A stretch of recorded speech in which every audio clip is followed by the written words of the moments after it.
A dirty, growling German shepherd sits alone behind a rusted cage. No one wants him. No one even looks twice. But everything changes when a quiet boy steps closer and spots something strange on the dog's collar. "Do not muzzle. Search K9." That one line turns a forgotten mutt into a mystery. Why would a company brand a search dog like property? What's buried deep enough that someone wants this animal gone for good? As the boy digs for answers, danger starts to close in. Men in dark jackets, locked gates, and a truth that's been hidden under dust and lies. The dog isn't just dirty, he's a witness. And the boy who noticed him may be the only one brave enough to follow where that collar leads. What secret could be worth silencing a dog? And who's willing to destroy a child to keep it buried? I'd love to know. Where are you watching from? Type it down below. And while you're here, subscribe so you'll always catch the next story. The cacophony of barking echoed off concrete walls as Calder Rusk trailed behind his classmates during their field trip to the Ridgeton County shelter. While other kids pressed their faces against chain-link fences to coo at playful puppies, something pulled him toward the back corner, the section marked "Special Cases." That's where he saw him. A massive German shepherd, caked in layers of dried mud, crouched at the back of his kennel. Unlike the other dogs who bounded forward hoping for attention, this one stayed still as stone, watching everything through intelligent eyes that seemed to hold untold stories. "Keep moving, kids," Mrs. Patterson called out, clapping her hands. "These dogs aren't safe to approach." But Calder couldn't move. There was something about those eyes. They weren't aggressive like the caution sign suggested. They were searching, haunted, like they'd seen things no dog should have to see. "Did you hear me, Calder?" Mrs. Patterson's voice sharpened. "That one's especially dangerous. The shelter staff told us he's shown severe aggression." As if on cue, the shepherd let out a deep, rumbling growl that made several students jump back with squeals. But Calder stood his ground, studying the dog more closely. The animal's fur was so matted with mud and debris that its true color was barely visible. Its ribs showed through its sides, and old scars peeked through the dirt. "He's probably just scared," Calder said quietly, more to himself than anyone else. "Look how skinny he is."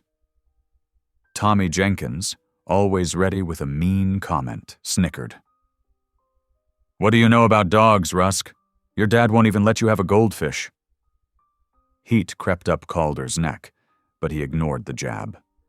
His father did work long hours at the coal mine, leaving little time for pets.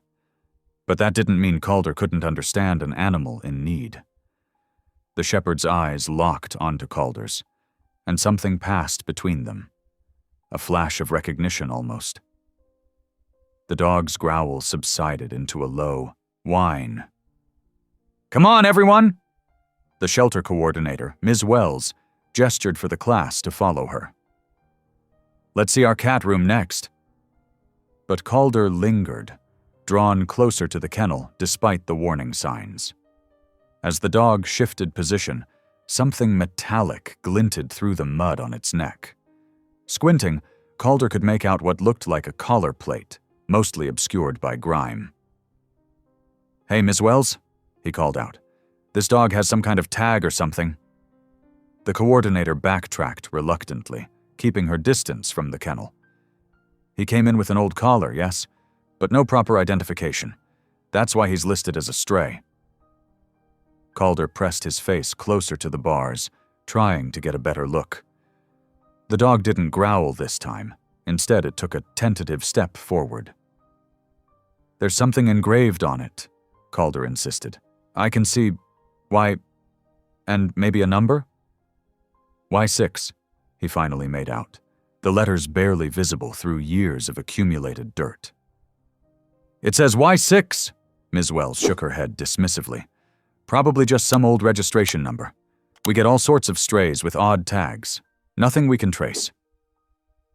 But what if it means something? Calder persisted. Maybe someone's looking for him.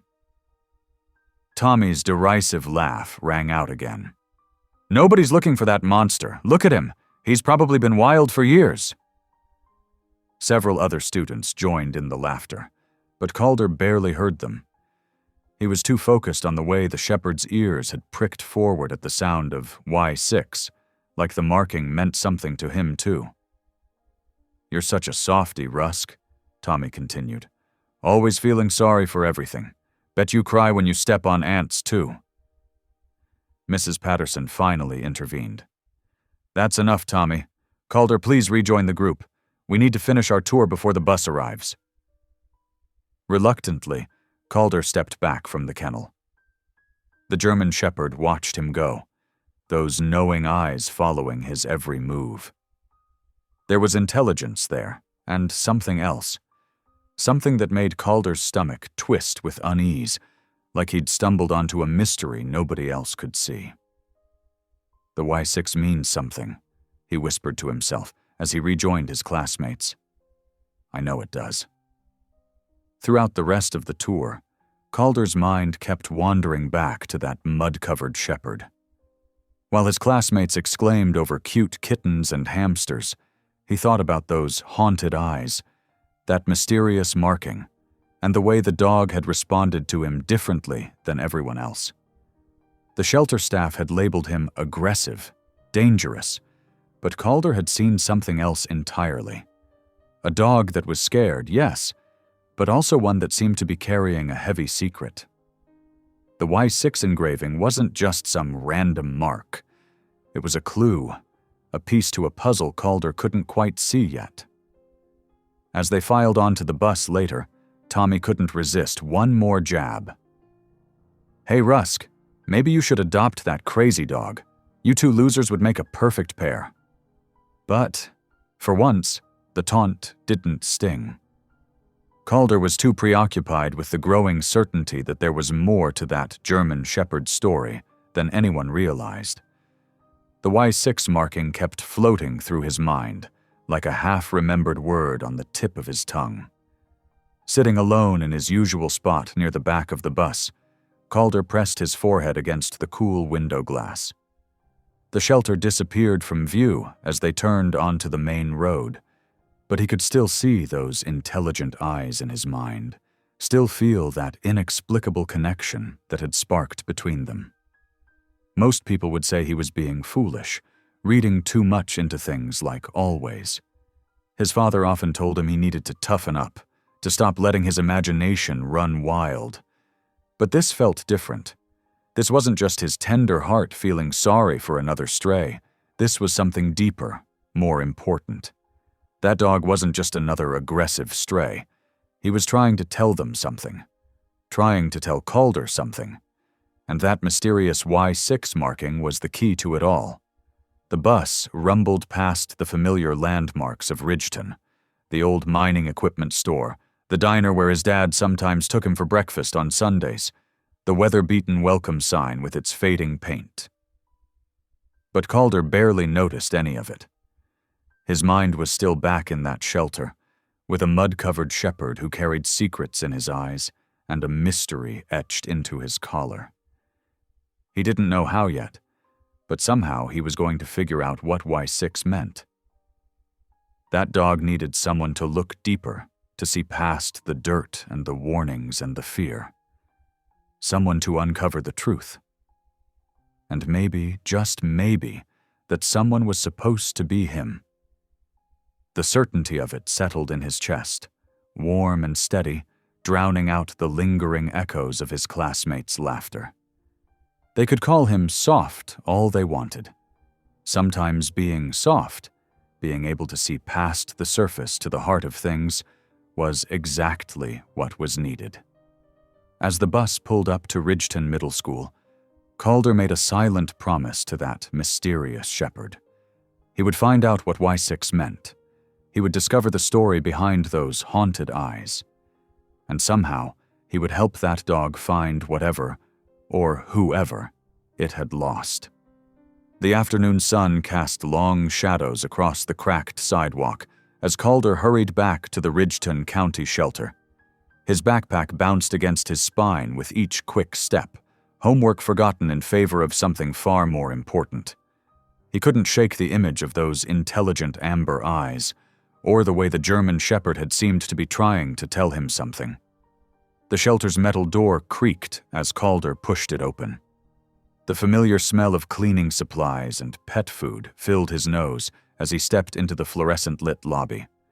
A few chairs sat empty against the wall, their vinyl cushions worn thin from years of use.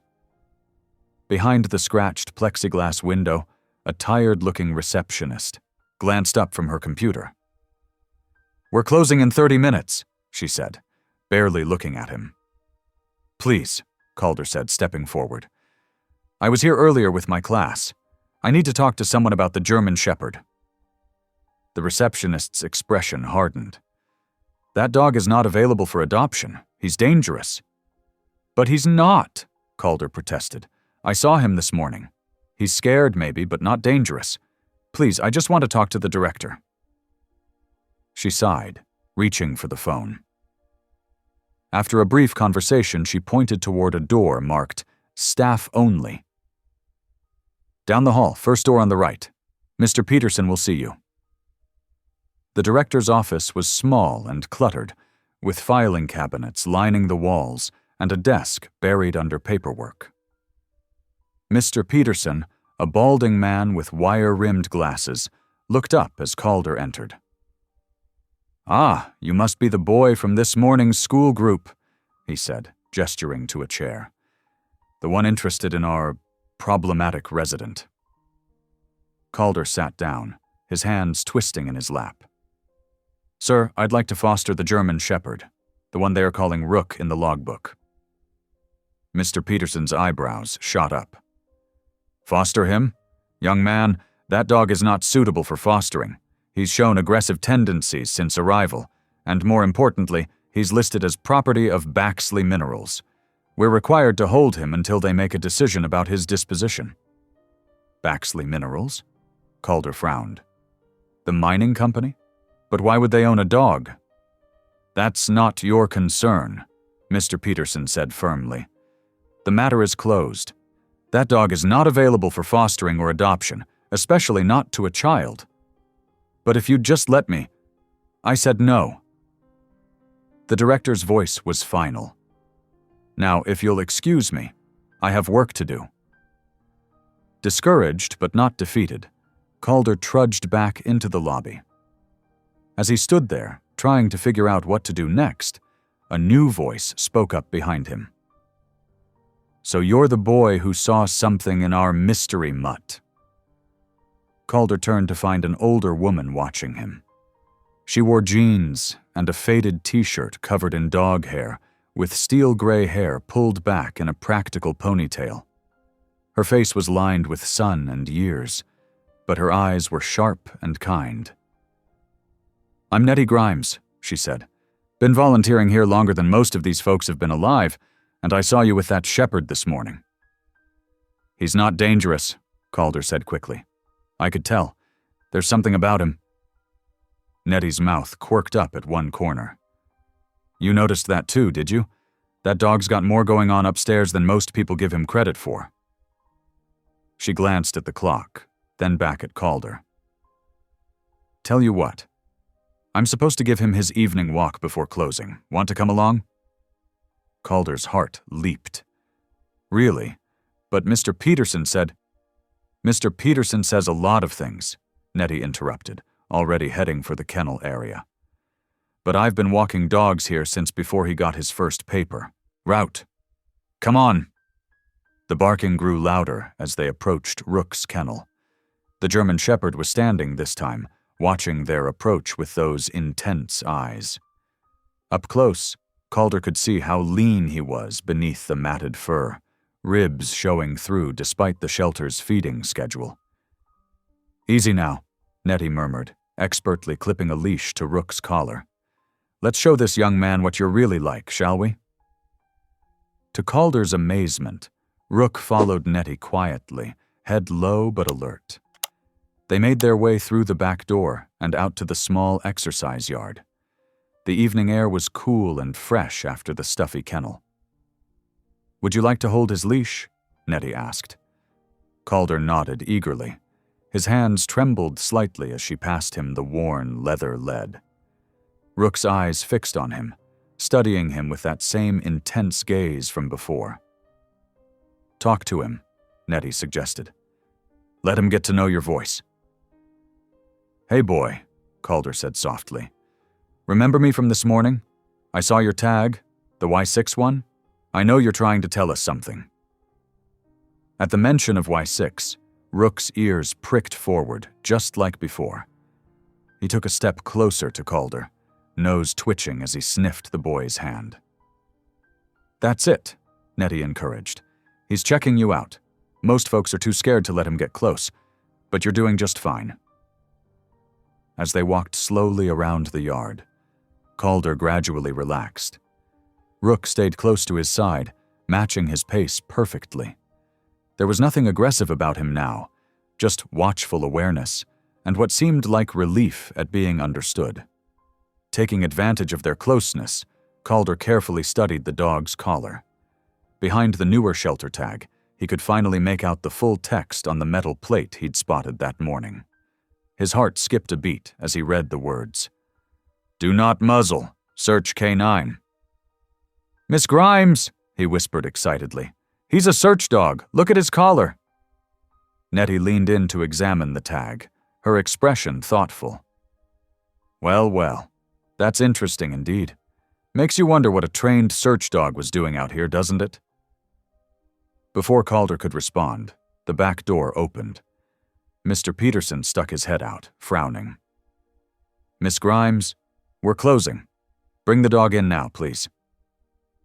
Reluctantly, Calder handed the leash back to Nettie. As they walked Rook back to his kennel, the dog pressed briefly against Calder's leg, a gentle acknowledgement that made his throat tight with emotion. "Thank you," he said to Nettie, as they watched Rook settle back into his kennel. "For letting me walk him." Nettie's weathered face softened. "You did good with him, kid. Whatever that dog's story is, he seems to trust you. And in my experience, dogs are pretty good judges of character." As Calder headed home in the growing dusk, his mind raced with questions. A trained search dog, the mysterious Y6 marking, Baxley Minerals' claim of ownership. None of it added up, but one thing was certain. Rook wasn't just another stray. He had a history, a purpose, and somehow Calder had stumbled into the middle of it all. The memory of Rook's gentle trust, so different from his fearsome reputation, stayed with Calder all the way home. Whatever secrets lay behind those intelligent eyes, Calder was more determined than ever to uncover them. The peaceful moment shattered as the slam of car doors echoed across the shelter's parking lot. Two men in dark jackets with the Baxley Minerals logo strode toward them, their boots crunching on the gravel. The taller one had a face like stone, while his shorter companion wore a smirk that made Calder's stomach twist. Rook's posture changed instantly. His ears flattened, and a low growl rumbled in his chest. But his eyes were fixed on the approaching men, not on Calder. "That's company property you're handling there, boy," the taller man called out. His voice carried the false friendliness of someone used to being obeyed. "We're here to collect him." Calder's fingers tightened on the leash. "He's not property. He's a search dog." The shorter man's smirk vanished. "What did you say?" "His collar." Calder's voice shook slightly, but he stood his ground. "It says he's a search dog. Why would Baxley Minerals own a search dog?" "Listen here." The taller man stepped closer, looming over Calder. "That's not your concern. Company business stays company business. You'd do well to remember that." Rook's growl grew louder. The dog positioned himself between Calder and the men, his stance protective rather than aggressive. "Now, what's all this about?" Nettie's sharp voice cut through the tension as she emerged from the shelter. Her eyes narrowed at the sight of the men's jackets. "Can I help you, gentlemen?" The taller man pulled out a folded paper. "We have documentation proving ownership of this animal. We're here to take possession." "Possession?" Nettie's voice dripped with skepticism. Funny word for a living creature. "The paperwork's in order," the shorter man snapped. "Hand over the dog." Calder felt tears threatening but blinked them back. "Please," he said. "He's scared of them. Look at him." Indeed, Rook's behavior told its own story. The dog who had walked so calmly with Calder now trembled with tension, his eyes never leaving the Baxley men. Mr. Peterson hurried out, drawn by the commotion. "What's going on here?" "These men claim the dog belongs to them," Nettie explained, her tone making it clear what she thought of that claim. "We don't just claim it, we can prove it." The taller man thrust the paper at Mr. Peterson, who studied it with a frown. "This appears to be an order," the shelter director said slowly. "Calder, you need to hand over the leash." "But," Calder started. "Now, son," Mr. Peterson's voice was firm but gentle. "Don't make this harder than it needs to be." Nettie stepped closer to Calder, placing a weathered hand on his shoulder. "Sometimes," she murmured, "backing down doesn't mean giving up. It means living to fight another day." The tears Calder had been holding back spilled over as he looked at Rook. The dog's amber eyes met his, and in that moment, Calder saw something that strengthened his resolve. Not fear, but determination. With trembling fingers, he held out the leash. The shorter man snatched it roughly, making Rook flinch. "Remember what we said about company business," the taller man warned, his voice low. "Some questions aren't meant to be asked." They led Rook away, the dog resisting every step. Just before they reached their vehicle, a black pickup truck with tinted windows, Rook turned his head to look back at Calder. The boy raised his hand in a small wave, his heart breaking. "This isn't right," he whispered as the truck drove away. "No," Nettie agreed grimly. "It sure isn't. But sometimes wrong things happen in broad daylight, with all the proper paperwork to make them look right." The sun was setting by the time Calder walked through his front door, his mind still replaying the afternoon's events. His father sat at the kitchen table, still in his work clothes, coal dust marking the creases around his eyes. "You're late," Silas Rusk observed, taking in his son's troubled expression. "Something happen?" The whole story spilled out. The search dog collar, the Baxley men, the fear in Rook's eyes. With each word, Silas's face grew more concerned. "I have to help him, Dad," Calder finished. "Something's not right about this whole thing." Silas pushed back from the table, his chair scraping against the linoleum. "You need to let this go, Calder. Baxley Minerals isn't some schoolyard bully you can stand up to. They own this town, and they don't take kindly to people asking questions." "But, no buts!" Silas's voice rose sharply. "You're poking at fire you don't understand. Those men weren't making idle threats. In this town, Baxley's word is law, and that's just how it is." "Even if it's wrong?" Calder challenged, his own voice rising to match his father's. Silas's expression softened slightly. "Sometimes being right isn't worth the cost, son. I've seen what happens to people who cross Roy Baxley. I won't see it happen to my boy." "So we just let them take Rook, even though he's scared of them, even though something's obviously wrong?" "Yes," Silas said firmly. "That's exactly what we do. Promise me you'll stay away from this, Calder. Promise me right now." Calder looked at his father, really looked at him. He saw the worry lines etched deep, the way his shoulders slumped with more than just physical exhaustion. He saw the fear behind the stern expression. "I promise," Calder said quietly.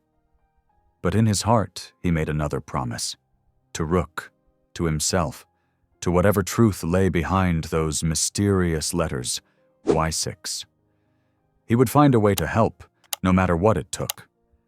Sometimes, he realized, the bravest thing wasn't standing your ground, but finding another way forward when the direct path was blocked. The memory of Rook's backward glance stayed with him as he lay in bed that night, the dog's intelligent eyes seeming to ask for something more than just sympathy.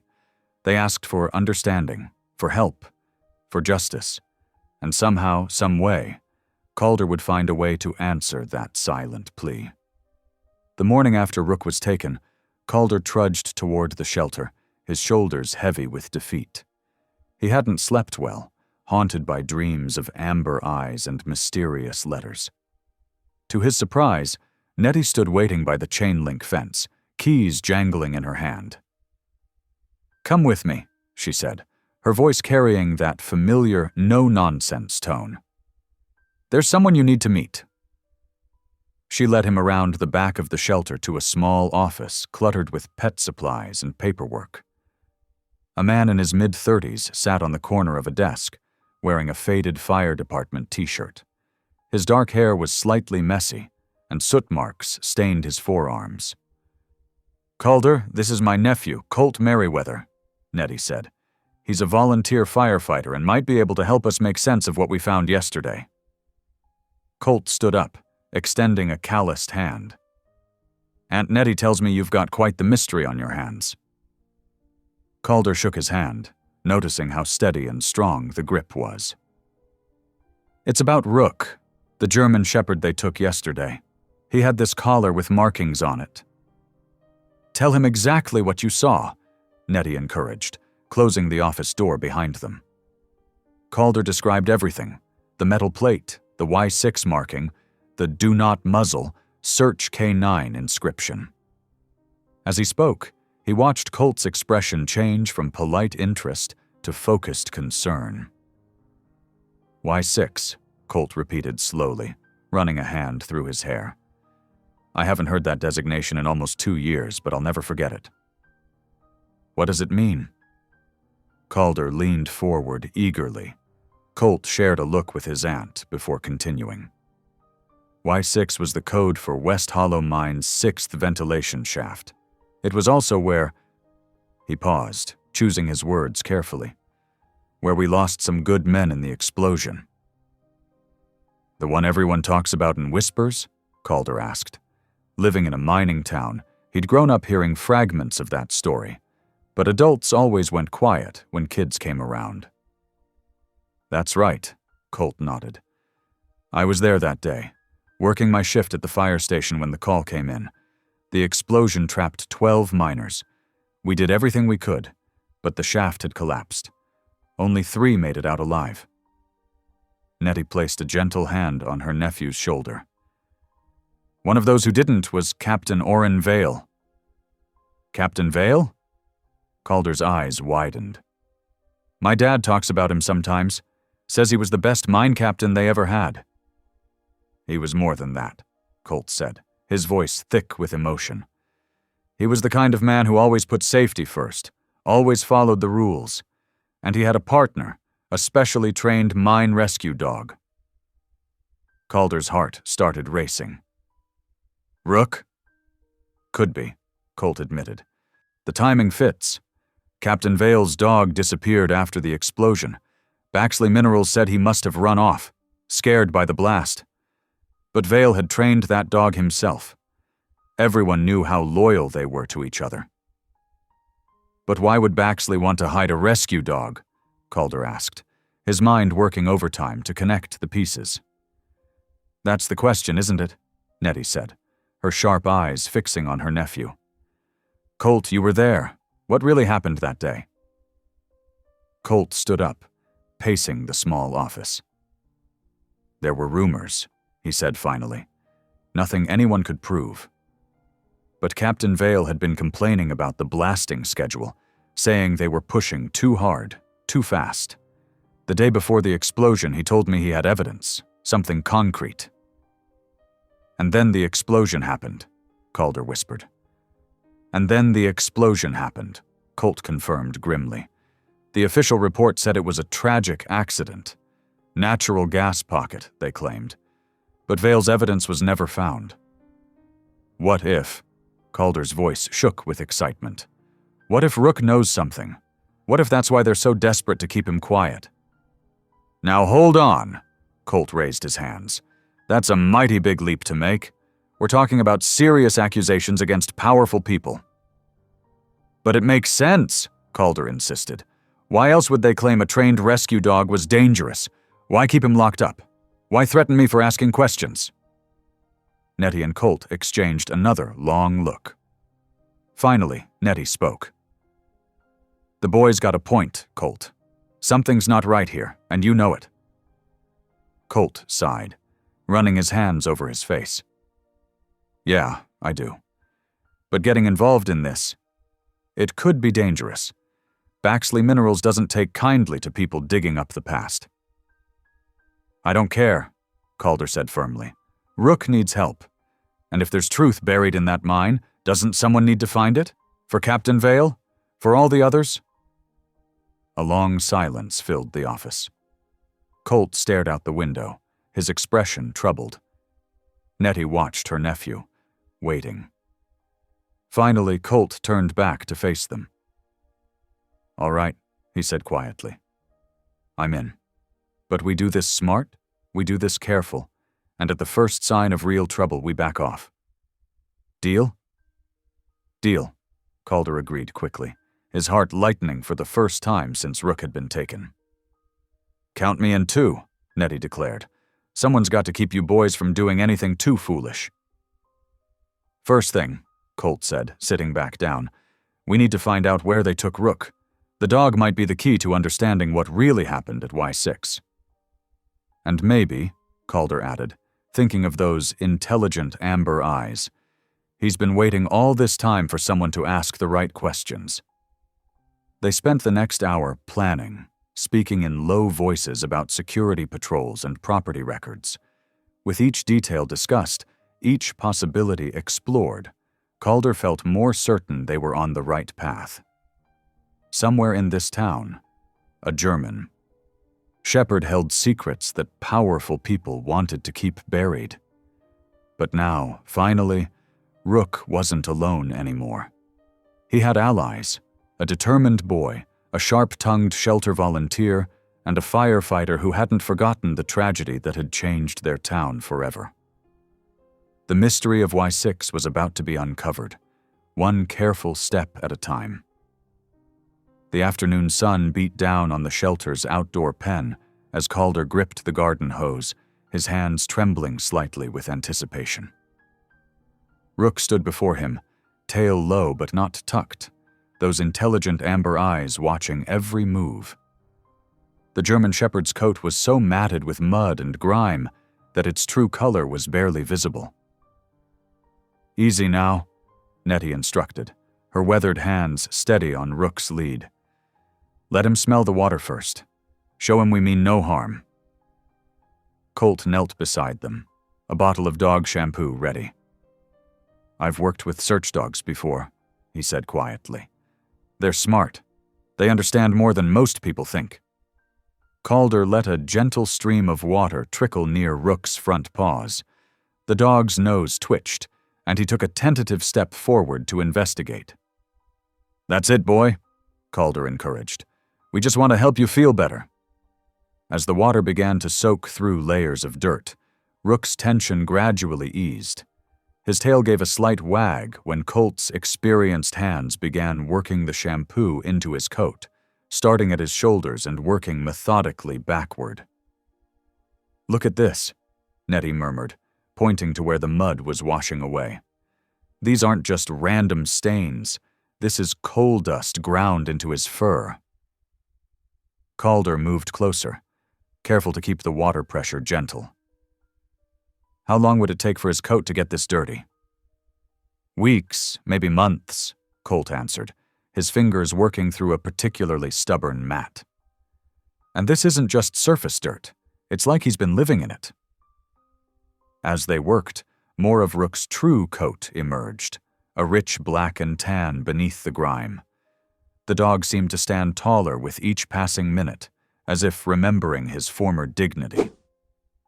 When Colt reached around to clean his neck, something clinked against the metal collar. "Hold on," Colt said sharply. "There's something here." Calder's heart jumped. With careful fingers, Colt worked at something partially hidden beneath the main collar plate. A second metal tag, smaller than the first, had become wedged in the leather. As the water loosened the accumulated grime, it slipped free. "Look at this," Colt breathed, holding the tag up to the light. The metal was scratched, but still legible. Coordinates. Date stamps. This is a service record. Nettie leaned in closer, squinting at the tiny engravings. "What do they say?" "These are grid references for the mine system," Colt explained, his voice growing excited. "And these dates, they're rescue operations. This proves it. Rook was a working search dog." Calder's hands shook as he turned off the hose. "Can I see?" The tag was warm from Colt's grip when he placed it in Calder's palm. The boy traced the engraved numbers with his finger, imagining Rook moving through dark tunnels, helping to save lives. "He was a hero," he whispered. "Still is," Nettie corrected firmly, "and someone went to a lot of trouble to make us forget that." As they finished rinsing him, Rook suddenly stiffened. His nose lifted, testing the air. A low whine built in his throat. "What is it, boy?" Calder asked, following the dog's gaze. Rook pulled against his lead, heading toward the shelter's back wall where a large county map hung in a weatherproof frame. The dog's attention was fixed on it, his whole body taut with purpose. "Let him go," Colt said quietly. "Just watch." Nettie loosened her grip on the lead, and Rook moved purposefully to the map. His wet nose pressed against the plastic covering, right over the area marked West Hollow, Y6 ventilation shaft. His paw came up, scratching at the spot with increasing urgency. "He remembers," Calder breathed. "He knows exactly where it happened." "More than that," Colt said, his voice tight. "He's trying to tell us something. Search dogs are trained to mark locations, to show their handlers where to look. He's not just recognizing the place, he's pointing to it." Rook's whine grew louder, more insistent. His paw kept returning to the same spot, even when Nettie tried to gentle him away. "The ventilation shaft," Colt mused, studying the map. That section was supposed to be sealed after the explosion. But if Vale had evidence of safety violations, could he have hidden something there? Calder asked, excitement building in his chest. "Something Rook knows about?" "It's possible," Colt admitted. "Those shafts weren't just air passages, they were emergency exits too. Vale would have known every inch of them." Nettie's sharp eyes narrowed. And Rook here was his partner, his backup. If anyone would know where to look. The German Shepherd turned to look at them, his newly cleaned coat gleaming in the sun. There was nothing aggressive in his posture now, only determination and an almost human urgency to communicate. "We need to check those coordinates," Colt said finally. "Compare them with the rescue records. If Rook and Vale were working together that day..." "Then maybe this isn't just about keeping a dog quiet," Calder finished. "Maybe it's about keeping a secret buried." Rook sat beside the map, his amber eyes fixed on them with an intelligence that couldn't be denied. The water from his bath had revealed more than just his true appearance. It had washed away the facade of the dangerous stray, showing them instead a dedicated partner still trying to complete his final mission. Nettie gathered up their supplies, her movements deliberate. "Well then," she said, "I suppose we'd better figure out what our four-legged friend here is trying so hard to tell us." The second tag felt heavy in Calder's pocket, a small piece of metal that carried the weight of truth. As they led Rook back inside, the boy couldn't help but notice how differently the dog moved now. No longer the defeated creature in a cage, but a working dog with purpose. Whatever secret lay hidden in the ventilation shaft of Y6, Rook was ready to lead them to it. They just had to be brave enough to follow. Please, Dad. Calder shifted anxiously in his seat at the kitchen table. I just need a ride up there, that's all. Silas Rusk's weathered hands wrapped around his coffee mug, knuckles white with tension. Son, you don't understand what you're asking. That mine's been closed since the accident. It's not safe, or legal, to go poking around up there. But Rook knows something. Calder leaned forward, his gray eyes intense. He was a search dog, Dad. He worked with Captain Vale before the explosion. Don't you want to know what really happened? His father's expression darkened at the mention of Vale's name. What happened is 23 good men didn't come home, and Baxley Minerals made sure none of us asked too many questions about why. That's exactly my point, Calder's voice cracked with frustration. Something's wrong about all of this. Why would they try so hard to hide a rescue dog? Why threaten people who ask questions? Silas set his mug down with a sharp click. Because that's how things work around here, son. The company owns these hills, and most of the folks living in them, including me, with my mortgage and your school bills. Calder felt tears pricking at his eyes, but he blinked them back. Mom would have wanted to know the truth. The words hung in the air between them. Silas's shoulders slumped, and for a moment he looked older than his years. That's not fair, Calder, he said softly. Neither is being afraid all the time, Calder replied. Please, Dad. Just drive me up there. One time. If we don't find anything, I'll drop it, I promise. After what felt like forever, Silas pushed back from the table. Get your jacket, and that dog better not make a mess in my truck. 20 minutes later, they bumped along the old access road in Silas's rusty pickup. Rook sat between them on the bench seat, alert and trembling with barely contained energy. The German Shepherd's eyes never left the window, watching the familiar landscape roll past. The pavement gave way to gravel, then to rutted dirt. Thick vegetation pressed in from both sides, reaching for the truck with leafy fingers. Calder spotted old "No Trespassing" signs half hidden in the undergrowth, their red letters faded to pink. Should be just ahead, Silas muttered, more to himself than to Calder. Unless they've torn it down. They rounded a bend, and there it was, a small concrete building nearly swallowed by kudzu vines. The metal door hung crooked on its hinges, and the windows were boarded over. Faded letters spelled out Y6 ventilation above the entrance. Silas killed the engine. 10 minutes, that's all you get. Before Calder could even reach for his seatbelt, Rook was scrambling over him, pushing through the door. The dog hit the ground running, making straight for the building. Rook, wait, Calder called, hurrying after him. The air grew thicker as they approached the shack, carrying a faint but unmistakable smell of rotten eggs. Calder's nose wrinkled. What's that smell? Sulfur, his father answered, following more slowly. Natural gas pocket, probably. One reason they closed this section. Rook reached the building first, circling it once before focusing on a rusted grate set into the foundation. His paws worked frantically at the metal, throwing dirt and leaves aside. He's found something, Calder said excitedly, dropping to his knees beside the dog. Look, Silas crouched down, examining the grate. Ventilation intake, feeds fresh air down to the tunnels, or did before the collapse. Rook's whining grew more urgent, his claws scraping against the rusted metal. Calder reached out to touch the grate and froze at the sound of tires on gravel. A black SUV pulled up beside Silas's truck, followed by two more. Car doors slammed, footsteps crunched on loose stone. Well, well.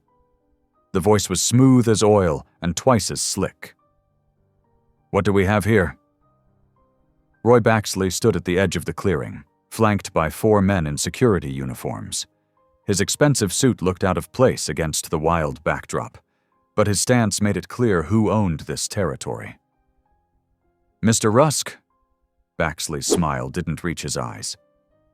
Bit far from your usual section, aren't you? And with your boy, no less. How irresponsible. Silas straightened slowly, positioning himself between Calder and the newcomers.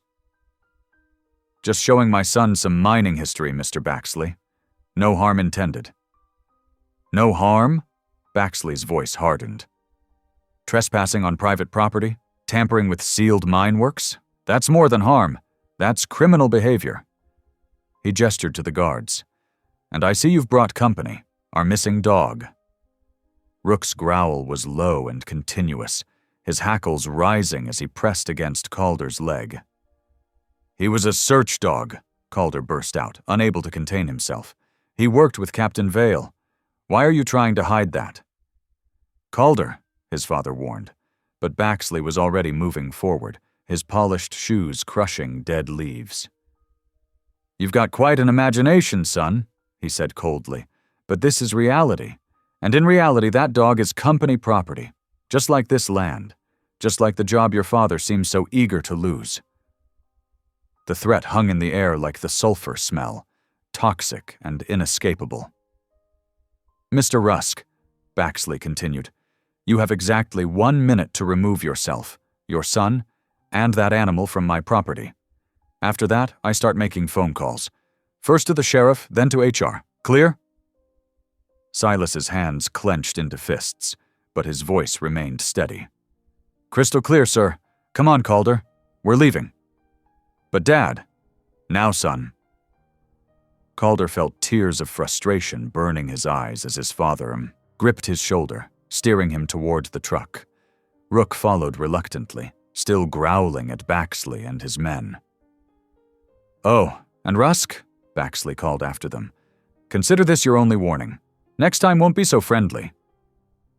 They piled into the truck, Rook pressed tight against Calder's side. Through the windshield they watched Baxley speaking into a phone, while his guards photographed the ventilation shack and their license plate. As they drove away, Calder couldn't stop shaking. With fear or rage, he wasn't sure which. Dad, we can't just… Enough. Silas's knuckles were white on the steering wheel. You got your look. Now we forget about it. All of it. But Calder couldn't forget. The image of Rook pawing at that grate was burned into his mind, along with the look in Baxley's eyes. Not anger, but fear. Whatever secret lay buried in the Y6 mine, the man was terrified someone would find it. And that, Calder decided, was exactly why they had to keep looking. The ride home was silent except for Rook's heavy breathing in the back seat. Calder stared out the window, his mind racing with questions he knew better than to ask right now. His father's jaw remained clenched tight, hands gripping the steering wheel like he was afraid it might try to escape. When they pulled into their gravel driveway, Silas killed the engine but didn't move to get out. For a long moment, he just sat there, staring straight ahead through the windshield. Dad, Calder started. Inside. Silas's voice was quiet but firm. Both of you. They trudged into the kitchen, Rook staying close to Calder's side.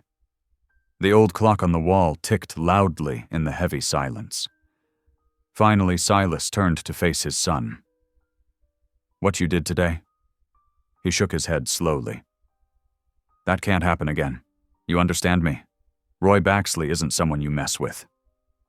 But Dad, Rook was trying to show us something. Enough! Silas's palms slammed against the kitchen counter, making both Calder and Rook jump. That dog? He's nothing but trouble, and trouble is something we can't afford. Calder felt tears pricking at his eyes again. He's not trouble. He's smart, smarter than anyone knows. He was trying to tell us about the gas. Gas, mines, rescue dogs. None of it matters. Silas's voice softened slightly. What matters is keeping food on this table, keeping a roof over our heads. I can't do that without my job, son. But what if something bad happened? What if Rook knows something important? Then it's buried. Silas's eyes were tired. Like everything else down there. Sometimes that's just how it has to be. He walked heavily toward his bedroom, pausing in the doorway. No more investigating, no more mine visits, and tomorrow that dog goes back to the shelter. I mean it, Calder. The door closed with a quiet click that felt louder than any slam. Calder slid down to sit on the kitchen floor, and Rook immediately pressed against him, offering warm comfort.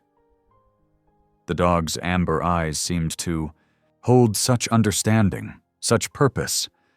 How could everyone else not see it? I know you're trying to tell us something, Calder whispered, scratching behind Rook's ears. I believe you. The next morning, instead of taking Rook back to the shelter, Calder walked him to Nettie's house. The old volunteer opened her door before they even reached it, as if she'd been watching for them. Well? She asked, ushering them inside. What happened out there? Calder told her everything. The ventilation shack, Rook's behavior at the grate, Baxley's threats. Nettie listened intently, her sharp eyes narrowing at certain details. And your father wants the dog returned? She asked when he finished. Calder nodded miserably. He says we can't afford trouble. Nettie crossed her arms. Sometimes trouble finds you whether you can afford it or not. The question is what you do about it. She disappeared into her kitchen, returning with a small notebook and pencil. Here. Start writing down everything Rook does that seems important. His reactions, his behaviors, especially around anything mine-related. Like a diary. Like evidence, Nettie corrected. That dog's trying to communicate something. We just need to learn his language. Hope flickered in Calder's chest. You'll help me? Someone has to keep you from getting into too much trouble. She smiled wryly. Now, let me call Colt. He knows more about mine safety than anyone else around here. When Colt arrived an hour later, he brought something that looked like a clunky TV remote with a digital display. Portable gas detector, he explained. We use them on fire calls. Measures methane, carbon monoxide, all sorts of things you don't want building up. They walked along the edge of the mine property, staying well back from the fence line. Colt held the detector out, watching the numbers carefully. Normal readings so far, he reported. Little trace amounts, nothing unusual for... Wait. The device beeped softly. At the same moment, Rook's posture changed. He lifted one paw, tapping it against the ground. What's he doing? Calder asked, already pulling out the notebook. Hold on. Colt moved the detector slightly. The beeping increased, and Rook immediately lifted his second paw, tapping both in an alternating pattern. Well, I'll be damned, Colt breathed. He's counting. Counting what? Parts per million? Gas concentration? Colt's eyes were wide with realization. 1 paw for low levels, 2 for moderate. Bet he'd have a signal for dangerous levels too. Calder frantically wrote everything down, his hand shaking with excitement. So he's not being aggressive at all. He's trying to warn people. Makes sense, Nettie said. Search and rescue dogs need to alert their handlers to all kinds of dangers. Gas pockets are one of the biggest risks in mine rescue. They spent the next hour moving along the property edge, watching Rook's reactions. Every time the detector showed elevated readings, the Ocho dog's signals matched perfectly. Sometimes he would paw the ground, other times he would point with his nose or make soft whining sounds, each one corresponding to different levels or types of gas. This is incredible, Colt said finally. This dog isn't just trained, he's an expert. The kind of knowledge that only comes from years of experience. Then why would anyone want to hide him? Calder asked. Why make everyone think he's dangerous? Nettie's face was grim. Because a dog that can detect problems is only useful if you want those problems found. If you're trying to keep something hidden... She didn't need to finish the thought. Calder looked down at his notebook, now filled with detailed observations of Rook's behavior. Each entry was another piece of proof that the dog was exactly what he'd first suspected. Not a threat, but a guardian. Not aggressive, but desperately trying to protect. "We need to show people," he said firmly.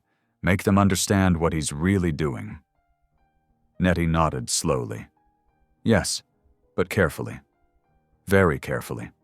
Because if Baxley went to this much trouble to discredit one dog, then whatever Rook knows must be worth hiding," Colt finished.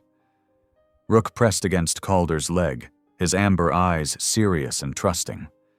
Calder reached down to scratch his ears, feeling the weight of that trust. "Don't worry, boy," he whispered. "We'll figure this out, together." The dog's tail wagged once, as if in agreement. Whatever secret lay buried in the Y6 mine, whatever truth Rook was trying to reveal, they would find it. And this time, they would make sure everyone understood exactly what this brave dog had been trying to tell them all along. The morning air hung thick with summer heat as Calder crouched behind the scrub brush near the Y6 ventilation hut. His heart hammered against his ribs while he watched Colt's truck rumble up the access road, kicking up clouds of red dust. "Remember," Colt had told him earlier, "if anything feels wrong, you get out. No questions asked." Now, as the firefighter stepped out of his truck in his official uniform, Calder held his breath. They had timed this carefully.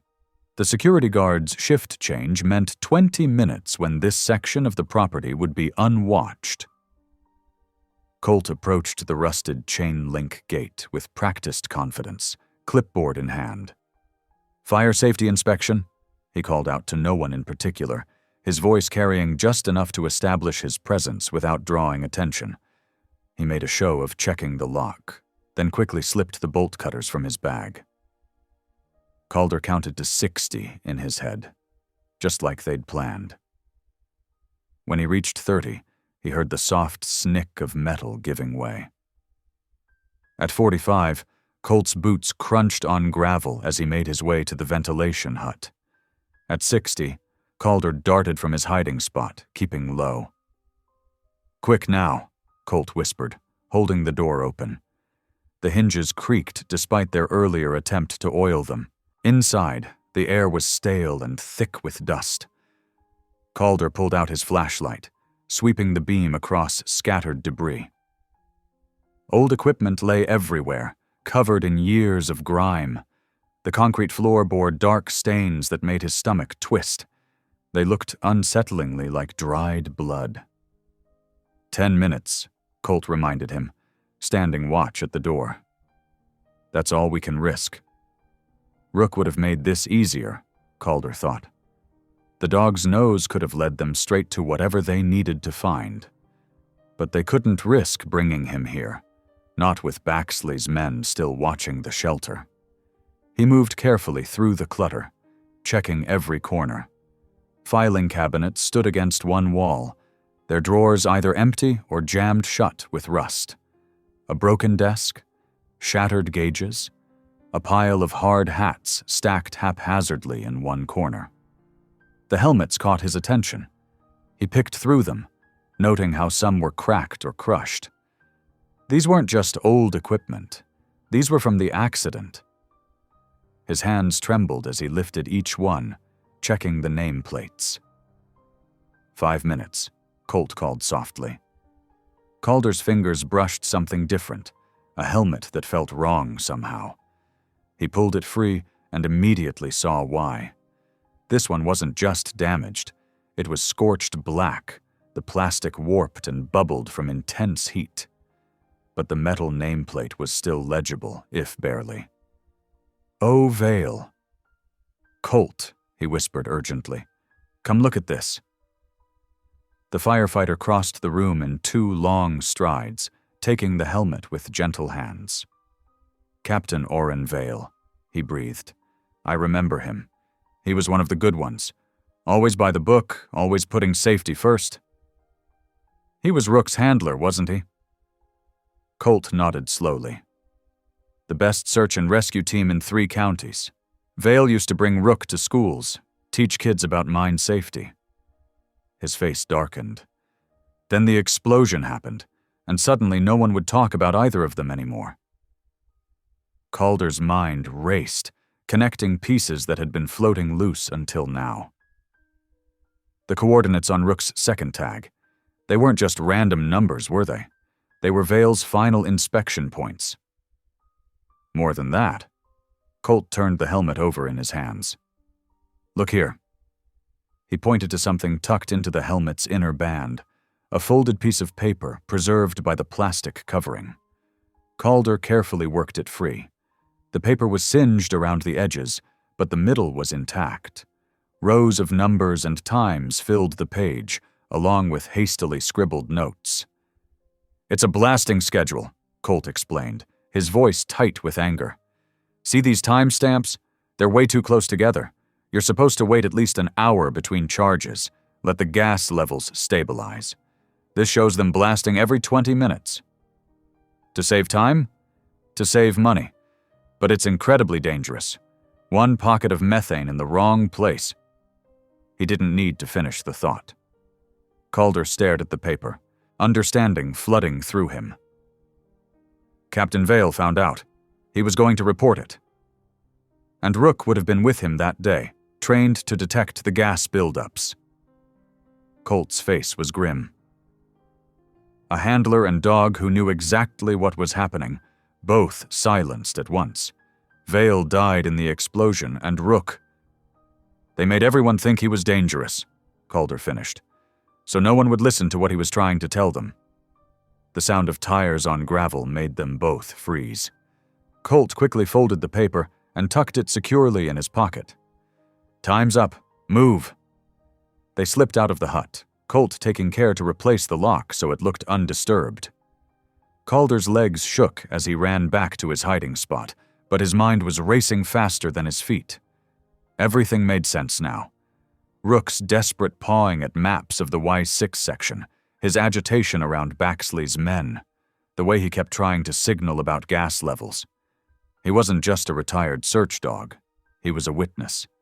The last living witness to whatever really happened in that mine. When they were safely back in Colt's truck, headed away from the property, Calder finally found his voice again. "What do we do now?" Colt's hands were tight on the steering wheel. "We get this to people who can help. Real mining inspectors, not Baxley's bought-off yes-men.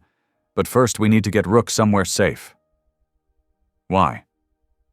"Because once Baxley realizes we have proof, that dog will be the only thing that can confirm our story. The only one who was there, who can still show exactly what happened." He glanced at Calder. And if they were willing to bury the truth once... Calder thought of the scorched helmet, of the handler who died trying to prevent more deaths, of the loyal dog who had spent years being called dangerous just because he wouldn't stop trying to warn people. "We'll protect him," he said firmly. "We'll make sure everyone knows what really happened, what Captain Vale tried to do, what Rook's been trying to tell us all along." The paper in Colt's pocket felt like it weighed 100 pounds, the weight of truth finally coming to light. They had their proof now. The question was whether they could keep it, and Rook, safe long enough to use it. The fluorescent lights of the Ridgeton County Courthouse buzzed overhead as Nettie Grimes marched through the double doors, a thick manila folder clutched in her weathered hands. Her practical shoes squeaked against the polished floor as she made her way to the clerk's desk, determination written across her face. "Filing an emergency injunction," she announced, sliding the paperwork forward. "Regarding the unlawful seizure of a search and rescue animal by Baxley Minerals." The clerk raised an eyebrow, but began processing the forms. Calder, who had slipped in behind Nettie, watched with his heart hammering against his ribs. He hadn't known there were this many legal words for saying, "Leave Rook alone." Nettie had worked through the night, preparing the documents. She'd called in favors from every animal rights lawyer she knew, piecing together a case that couldn't be ignored. The injunction detailed Rook's history as a certified search dog, his connection to Captain Vale, and the suspicious timing of his removal from service. "They can't just make him disappear again," Nettie had explained while typing. "Not if we get it on record." Now they waited as the clerk stamped and filed, each thump of the rubber stamp making Calder flinch. When the final paper was processed, Nettie straightened her shoulders. "How long until we hear back?" "Judge Harrison reviews emergency petitions each morning. You should have an answer by tomorrow." They were halfway to the door when it swung open, revealing Silas Rusk. Calder's father looked different somehow, older but also stronger, like a man who had finally put down a heavy burden. Under his arm, he carried a battered leather ledger. "Wait," he called out. "There's more evidence to add." Calder stared as his father approached the clerk's desk. The ledger fell open to reveal page after page of cramped handwriting, dates, and times. "These are my shift logs from the 6 months leading up to the Y6 explosion," Silas explained, his voice rough. "I kept track of every blast, every ventilation reading. Things didn't add up, but I was afraid to speak up, afraid of losing my job." He met Calder's eyes. "I'm not afraid anymore." The clerk began copying the logs while Silas pointed out specific entries. "See here, they were setting charges at 2:15 in the morning, 3:45, 4:20. No time for proper gas checks between them. We all knew it was wrong, but Baxley owned the town," Nettie finished softly. "Still does, as far as some folks are concerned." Calder moved closer to his father, reading the careful notes that documented months of dangerous corners cut. "Why didn't you say something before?" Silas's hands trembled slightly as he turned a page. "Because I was a coward. Because I told myself it wasn't my place to make waves. But seeing you stand up for what's right, son, it made me realize I've been teaching you the wrong lesson about being strong." The door opened again, admitting Colt Merriweather. The firefighter carried his own stack of papers, technical diagrams marked with bold red circles and arrows. "Ventilation reports," he announced. "Every safety violation I documented before I quit, plus current readings from the air quality monitors near the old Y6 shaft." He spread the papers out. "The methane levels are still too high. That's why they won't let anyone near it. Not because it's unstable, but because it would prove they never fixed the underlying problems." The clerk looked overwhelmed by the flood of evidence, but kept processing everything. By the time they finished, the thin morning light had strengthened to full day. Outside the courthouse, the four of them gathered on the steps. Calder felt lighter somehow, as if sharing the truth had lifted a weight from all of them. "What happens now?" he asked. "Now we wait," Nettie replied. "The judge will review everything. With this much evidence?" She trailed off as a black SUV pulled up to the curb. Roy Baxley stepped out, his expensive suit a stark contrast to their work clothes and practical attire. His smile was smooth as polished stone. "Quite the little crusade you've got going," he remarked, climbing the steps. "Though I have to wonder why you're all so invested in ancient history and one random dog." "Because it's not ancient history if you're still cutting the same corners," Colt shot back. "And Rook isn't random. He's proof of what really happened." Baxley's smile didn't waver. "Proof? You mean the imaginings of a 12-year-old boy and some disgruntled ex-employees?" He shook his head. "I came to give you a chance to back down gracefully. Think about what you're doing to this community." "You mean what you're doing to it?" Nettie retorted. "I mean the 342 jobs that depend on my mines running smoothly." Baxley's voice hardened. "Jobs that might not be necessary if production gets tied up in frivolous legal challenges?" The threat hung in the air like coal dust. Silas stepped forward, positioning himself between Baxley and his son. "We're not backing down," he said quietly. "Not this time." "Then you leave me no choice." Baxley pulled out his phone, making a show of pressing a single button. "Jerry, implement Plan B. Immediate effect." He looked at them with false regret. "I've just authorized temporary layoffs at the North Ridge operation. Purely a cost-saving measure, you understand. Though I'm sure the families affected will be interested to know why." He turned to go, then paused. "Oh, and Calder? A boy's fantasy about heroic dogs and mining conspiracies might make a nice story, but it won't pay anyone's bills. Remember that when you're watching your neighbors lose their homes." The SUV pulled away, leaving them in silence. Calder's throat felt tight with anger and helplessness. "He can't do this," he whispered. "He can," Colt replied grimly. "It's how men like him keep power, by making good people afraid to stand up." "Then we'll help the laid-off families," Nettie declared. "I've got connections with the unions in 3 counties. We'll make sure no one goes hungry while we fight this." Silas nodded slowly. "And we'll keep fighting, because if we don't stop him now, there'll just be more accidents, more cover-ups, more good men like Captain Vale dying for profit." They stood together on the courthouse steps, their victory of the morning feeling suddenly fragile. But as Calder looked at the determined faces around him, he realized something important. The truth was like Rook. It might get locked away or called dangerous, but it wouldn't stop trying to be heard. And now, finally, people were ready to listen. The storm arrived without warning. Dark clouds rolled over the mountains like an avalanche, bringing sheets of rain that turned the hillsides into flowing mud. Lightning split the sky, followed by thunder that shook the window panes of every house in town. Calder watched from his classroom window as Principal Matthews led Roy Baxley into the building. The mine owner wore an expensive raincoat, and his trademark smile, here for what the morning announcements had called a special presentation on mining safety and community partnership. "Remember to be on your best behavior," Mrs. Henderson told the class. "Mr. Baxley is taking time out of his busy schedule to give us a tour of the modernized facilities this afternoon."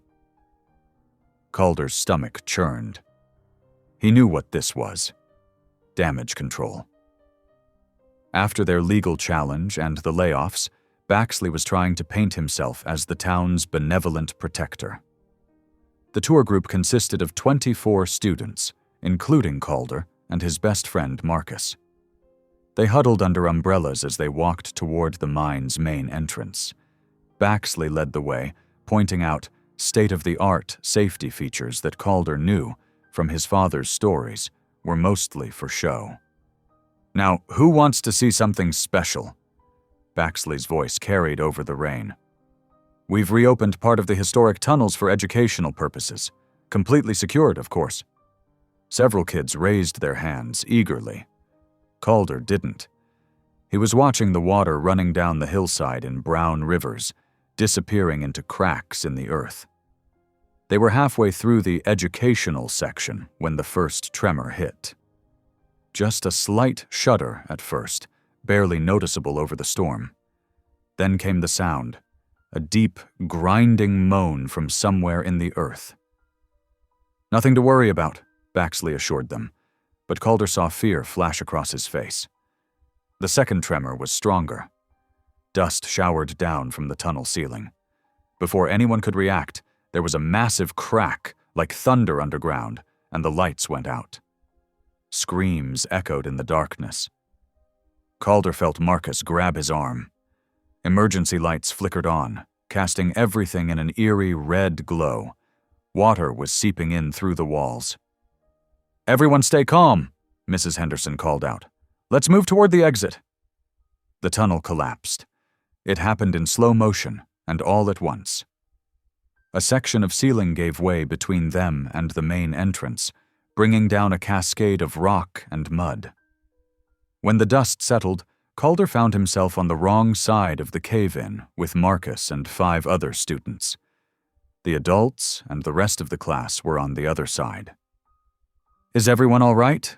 Mrs. Henderson's voice came muffled through the debris. They called back confirmation. No one was hurt, but they were trapped. "Don't worry," Baxley shouted. "We'll have you out in no time. Just stay where you are." But Calder heard the uncertainty in his voice. Through gaps in the fallen rock, he could see Baxley arguing with someone on his phone. Hours passed. The emergency lights cast strange shadows. Water continued to seep in, now ankle-deep. The trapped kids huddled together, trying to stay warm in the damp cold. Through the gaps, Calder heard fragments of heated arguments. Colt Merriweather had arrived with the fire department, demanding to use the old maintenance tunnels to reach them. "Absolutely not," Baxley was saying. "Those tunnels aren't certified. It's a liability issue." "Those are children in there," Colt's voice rose in anger. "And we're handling it through proper channels. I won't have untrained personnel causing another collapse." Calder's phone buzzed. A text from Nettie. "Animal control here with order to take Rook. Said anonymous tip about dangerous dog. Stalling them, but hurry." His heart raced. It was Baxley, had to be, trying to eliminate the evidence while everyone was distracted. Another text followed. "Back door unlocked. Rook waiting. You know what to do." Calder looked at the water rising around his feet. Thought of the old mine maps he'd studied with Colt. The maintenance tunnels connected everything, and Rook knew these mines. The dog had been trying to tell them something about the ventilation shaft all along. "Marcus," he whispered, "I need your help. There's a way out, but we have to be brave." While the adults argued above, Calder led the other kids deeper into the tunnel. He'd memorized the junction points from the maps in his father's office. 300 feet back, they found what he was looking for, an old maintenance access, half hidden behind rotting timber. "We can't just leave," one girl protested. "We're not leaving," Calder assured her. "We're getting help. Real help." The storm was still raging when they emerged from a hillside access point half a mile away. Calder's house was closest. "Go inside," he told the others. "Call your parents. Tell them you're safe." Then he ran through the rain toward Nettie's place, heart pounding with each splash through puddles and mud. He could see the animal control van parked out front. Around back, a familiar shape waited in the shadows of Nettie's porch. Rook's tail wagged once in recognition. The dog's amber eyes seemed to glow in the darkness. "Ready to finish what Captain Vale started?" Calder whispered, clipping on the leash. Together, boy and dog slipped into the stormy night. Behind them, he could hear Nettie's voice still arguing with the officers, buying them precious time. Ahead lay the old ventilation shaft where everything had begun, where Rook had been trying to lead them all along. Lightning flashed, illuminating the path before them. Thunder rolled across the mountains like distant explosions. But Calder wasn't afraid anymore. He had seen real courage in action these past weeks, in Nettie's defiance, in his father's stand for truth, in Rook's unwavering loyalty to his fallen partner's last mission. Now it was his turn to be brave, to trust that one boy and one dog could make a difference, even against the powerful men who thought they owned the truth. The rain soaked them both as they ran toward the abandoned shaft, Rook leading the way with confident strides. Whatever secrets lay in the flooded tunnels below, they would face them together. Through sheets of rain, Silas Rusk spotted his son's silhouette against the old Y6 entrance. Calder was fumbling with rescue equipment borrowed from the fire station, his hands shaking as he adjusted a helmet lamp. "You planning on going down there alone?" Silas's voice made Calder jump. The boy straightened, chin lifted. "Someone has to help them, Dad. Rook knows the way." Silas studied his son's face in the beam of his flashlight. He saw determination there, and something else, the kind of courage that came from doing what was right, not what was easy.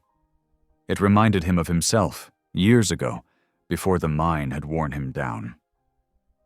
"You'll need someone who knows these tunnels," Silas said quietly. Someone besides the dog. Relief flooded Calder's features. Before he could respond, footsteps splashed through puddles behind them. Colt Merriweather emerged from the darkness, carrying rescue gear. Figured you'd try something like this, Colt said, dropping his pack. Good thing I brought extra equipment. He pulled out harnesses, helmets, and emergency breathing apparatus. These tunnels are unstable. You'll need everything I've got. As Colt helped them suit up, Silas noticed how his hands trembled slightly. You remember the last time, don't you? He asked the firefighter. Colt nodded grimly. Every step down here echoes with it, but we've got something they didn't have then.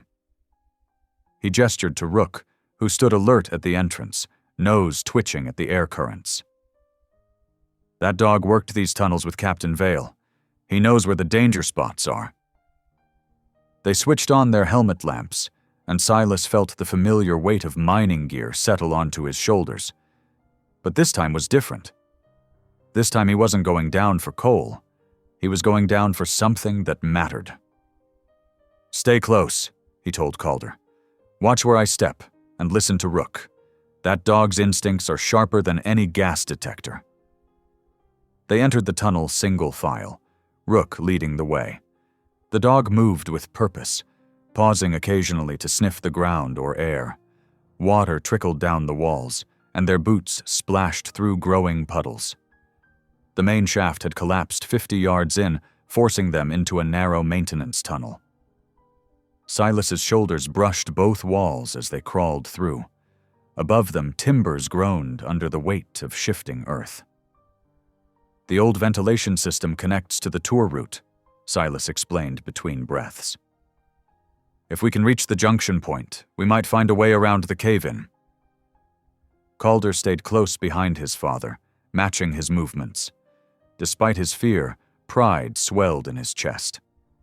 This was his father as he'd always imagined him. Brave, decisive, leading the way through darkness. Rook suddenly stopped, hackles rising. His paw tapped twice on the ground, the signal for dangerous gas levels. Everyone, masks on, Colt ordered. The storm must be pushing methane into the low spots. They adjusted their breathing apparatus as Rook led them deeper into the mountain's heart, each step taking them closer to the trapped students. The darkness pressed in around them, held at bay only by their helmet lamps and their shared determination to make things right. The tunnel widened into a flooded chamber, water reaching their knees. The air grew thick and heavy. Calder reached for a flare in his pocket, but Rook suddenly lunged forward, pawing frantically at the ground. 2 sharp taps. Stop! Silas grabbed his son's wrist. That's his methane signal. A spark could blow this whole place. Calder's hand jerked away from the flares, his heart pounding. The dog's warning had just saved them from disaster.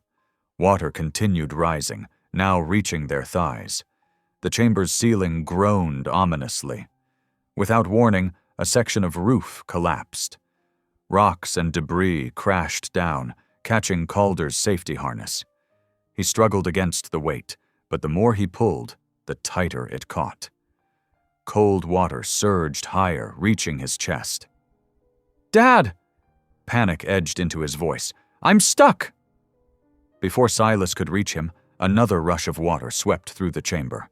The torrent knocked Calder off his feet, submerging him. Through the murky water, he saw Rook plunge in, powerful legs churning. The German Shepherd's teeth clamped onto his harness strap. With incredible strength, Rook pulled. The harness ripped free from the debris. Calder burst to the surface, gasping, as the dog dragged him to higher ground. Good boy, Calder sputtered, hugging Rook's wet fur. Good boy. The dog shook himself, then immediately turned his attention forward, nose working the air. Through a narrow passage they heard voices, young, frightened voices. The tour group, Colt said. We're close. They squeezed through the passage to find 6 terrified students. and their guide huddled on a raised platform. The air was getting thin. Everyone's breathing came in short, labored gasps. Rook stood alert, his earlier heroism proving what Calder had known all along. This was no dangerous animal, but a hero who'd never stopped trying to save lives. The rescue team guided the children through the narrow passage, moving as quickly as safety allowed.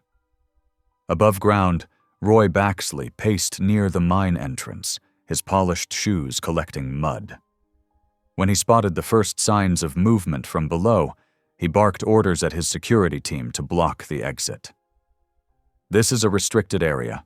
Nobody leaves until our lawyers arrive," Baxley announced, straightening his gold watch. Silas emerged first, his face streaked with coal dust and determination. "Move aside, Baxley. There are children who need medical attention." "You're trespassing. This rescue was unauthorized, like your midnight blasting schedules?" Silas stepped forward, his voice carrying across the gathering crowd. "Or the disabled methane alarms?" The platform at the mine's entrance creaked under their weight. Baxley retreated a step, but the ancient wood gave way. He tumbled backward, managing to grab a support beam over the shaft opening. His legs dangled over the dark void, fear replacing his usual arrogance. Without hesitation, Silas lunged forward. He gripped Baxley's arm and heaved, muscles straining as he pulled his boss to safety. Baxley collapsed on solid ground, gasping. Red and blue lights flashed as sheriff's vehicles arrived. Deputies found stacks of falsified inspection documents in Baxley's truck. The disabled alarm systems stood as silent witnesses to his crimes. "Roy Baxley," the sheriff announced, "you're under arrest for criminal negligence and endangerment of minors." As deputies led Baxley away in handcuffs, the rescued children emerged from the mine.